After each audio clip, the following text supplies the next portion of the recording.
অনেক বেশি বড় সাইজ নিস না, একটু ছোট সাইজ নে, মানে মোটামুটি খাওয়ার মতন। হ্যাঁ ওই সাইজটা ঠিক, এইটাও ঠিক আছে, এই সাইজটাও ঠিক আছে, এটাও ঠিক আছে।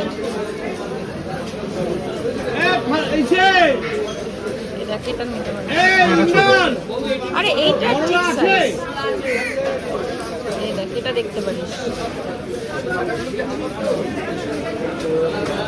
দেখ তুই দেখে নে। Hello friends, good morning everyone, welcome back to my channel. তোমরা তো দেখছো যে আমরা বাজারে এসেছি, তাই আজকে ব্লগটা এখান থেকে শুরু করলাম। শ্বশুরমশাই শাশুড়ি মাকে খাওয়ানোর জন্য তার এখন মাছ কিনতে নাজেহাল অবস্থা। কপিস নিবি, গুনে না একদম।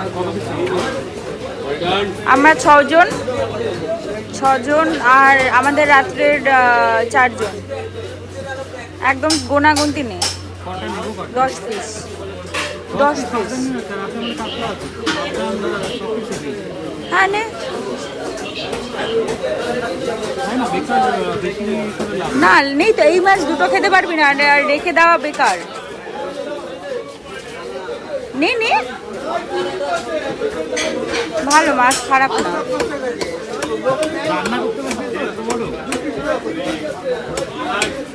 ওটা একটু বেশি বড় হয়ে গেল তিমি মাছ। আমি বললাম তো খুব বড় মাছ নিস না।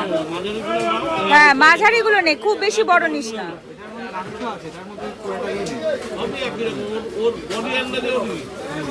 এই এই কর্নার থেকে নে, এই কর্নার থেকে নে, দেখ মাছ ভালো।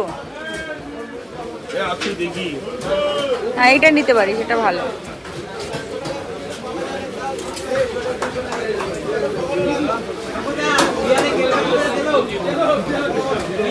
আচ্ছা সাইজটা খুব ভালো।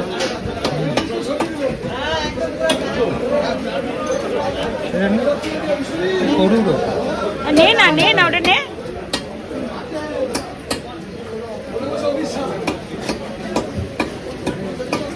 এটা অনেক মোটা, নিতে পারিস, এটা নিতে পারিস। কপিস হলো 5 পিস।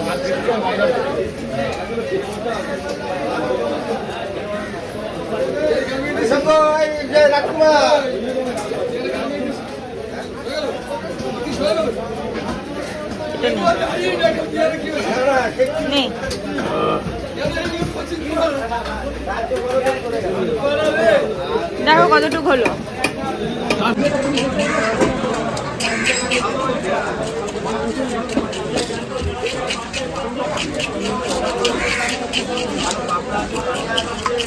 আমরা মাথা নিয়ে যাবো পরে একদিন, মাথা মুড়ি ঘন্টা খাবো, আজকে আর নিয়ে গিয়ে লাভ নেই। আমাদের নিতে হবে 8 পিস পেটি আর 3 পিস মতো গাদা, না সেটারই এখন কাটিং চলছে।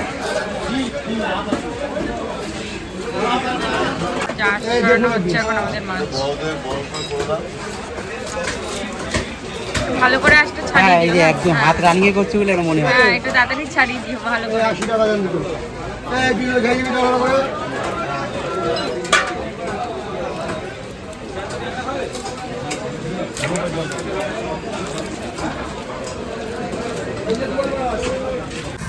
একবারে বেরিয়ে যাবো কিন্তু, একবারে বেরিয়ে যাবো কিন্তু। না সবজি টবজি কিছু লাগবে না একদম, শুধু এমনি ওই মাছ রান্নার জন্য জিনিসপত্র লাগবে। হ্যাঁ কেন, এখানে পেয়ে যাবো। আরে আমাদের তো সবজি না, না অন্য সবজি না হয়েছে কি, চিংড়ি মাছ কি হয়ে গেছে। তবে বড় চিংড়ি খুব একটা আসেনি আজকে মার্কেটে, যেটা দেখলাম, কারণ কারোর দোকানেই নেই। সবাই কি চিংড়ি মাছ খেয়েছে আজকে? না। হ্যাঁ ওটাতেই কমে হয়ে লোটে না হলো না তো। ঠিক আছে চলো অন্যদিন নেবো। আমরা বেরোলাম, আমরা এখন যাচ্ছি ওই ব্রিজের তলায় মার্কেটটাতে, তো ভাবছিলাম চিংড়ি মাছ নেবো।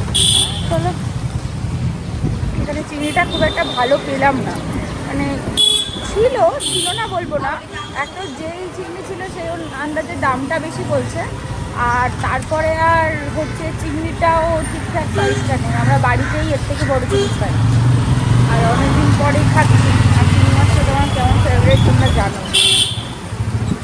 তোকে দেখে চিনতে পেরেছে?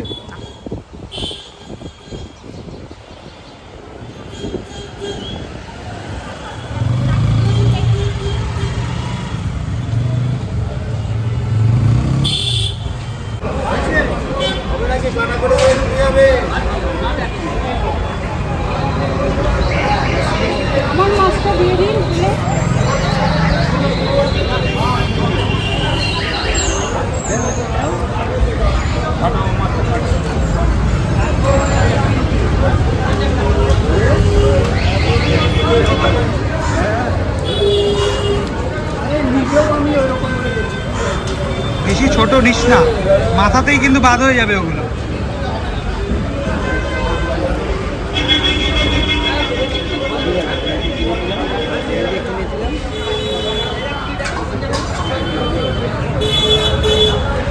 তাকায় দিকে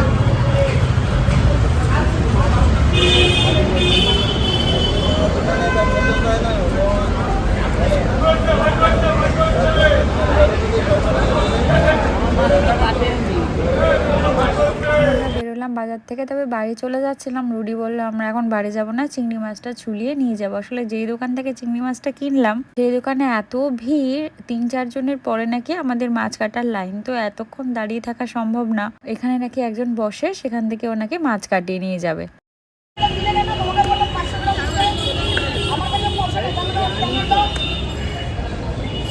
আমরা চিংড়ি মাছ নিয়েছি, চিংড়ি মাছটা কাটানো হয়নি, তো আরেক জায়গায় আসলাম কাটিয়ে নিয়ে যেতে। মহারাজ বাড়িতে কাটাবে না, না মাথা থাক, হ্যাঁ এই মাছের মাথা ফেললে কিছু থাকে না। হ্যাঁ হ্যাঁ শিটটা বের করে দাও।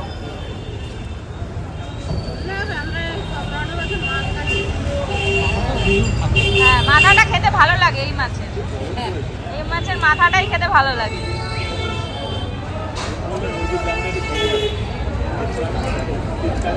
কাটতে তো পারি গো, এখন কাটতে গেলে অনেক সময়ের ব্যাপার, এটাই সমস্যা। দিয়েছো মাসি আমার 40 টাকা দেওয়ার কথা।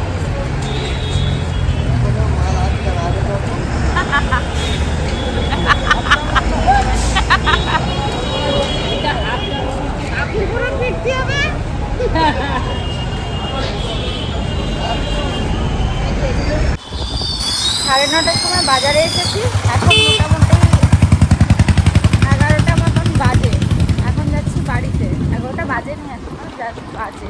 আর এমনি সময় তো ওই সময় বাজারেই আসে, ঘুমটাতে উঠে বাজার করতেই আসে। সকালবেলা আসলে সব কিছু একটু ফ্রেশ ফ্রেশ পাওয়া যায়, কিন্তু তারপরেও সকালে এই সময় এসেছি তখন কত মাছ বসেনি, কত মাছ শেষ হয়ে গেছে। তো যাই হোক, এখন মাছ রান্না করার জন্য নেসেসারি জিনিসপত্র লাগবে, যে পোস্ত, চালমগজ, একটু গোটা জিরে, এগুলো আমাদের ঘরে শেষ হয়ে যাচ্ছে, তারপর বাড়ি যাবো। এখন অলমোস্ট এই 4:45 মতন বাজে। এখন রেডি হলাম, ফুল দেখে বুঝতেই পারছো। এখন একটু বেরোচ্ছি, কারণ রুডির গাড়িটা একটু প্রবলেম করছে। মানে তোমরা জানোই যে ওর একটা স্ট্যান্ড একটু প্রবলেম হয়েছে, স্ট্যান্ডটা লাগাবো, কারণ সব জায়গায় না ডাবল স্ট্যান্ড করে রাখা যাচ্ছে না, আর এরকম করতে করতে ডাবল স্ট্যান্ডটাও নষ্ট হয়ে যাবে। তাই আমরা ডিসাইড করলাম যে আজকে যাব। অলরেডি 4টে অ্যাপয়েন্টমেন্ট নেওয়া ছিল, কিন্তু সেটা 5টা হয়ে গেছে। তো আর একটা সব থেকে ভালো কথা যে আজকে আর বাবা মা যাচ্ছে না বাড়িতে। তার জামাই এত করে আবদার করলো, শ্বশুরমশাই আর যেতে পারলেন না, এক প্রকার জোরাজোরি করেই ওদেরকে রেখে দিলাম। তো আমরা বেরোচ্ছি, চট করে কাজটা করে আসি। আর আর কি, আর ওরা একটু বেরোবে হয়তো। আর আমি আসার সময় একটুখানি থ্রেডিং করে আসব, কারণ বুঝতেই পারছো, আর না খুব ঘন হয়ে গেলে আমার খুব লাগে, আর অদ্ভুত লাগে আমাকে দেখতে। তো সেই জন্য আজকে থ্রেডিংটা মাস্ট, কারণ আমাদের আবার বিয়ে বাড়িও আছে। তো আগের দিন করলে বিয়ে বাড়ির সেট হতে প্রবলেম হয়। তো যাই হোক, চলো বেরোই, রাস্তায় গিয়ে যেতে যেতে আবার কথা হবে।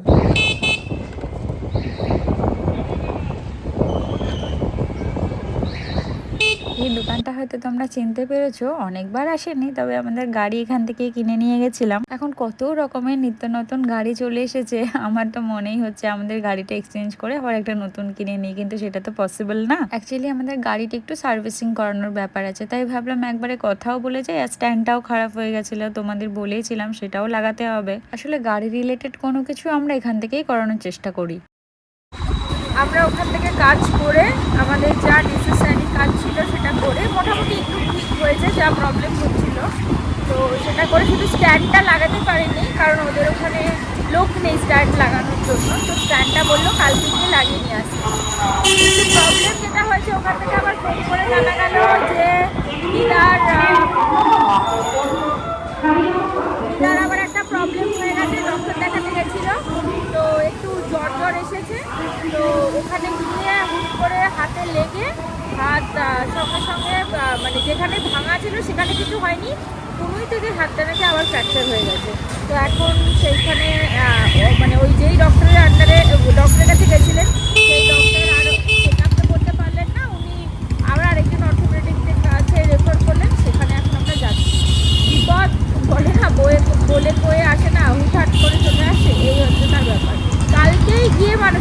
দেখে আসলাম কালকে, তার আগের দিনও গিয়ে দেখে আসলাম, সেখানে প্রসাদ প্রসাদ খেয়ে আসলাম, আর আজকে নাকি এই ঘটনা।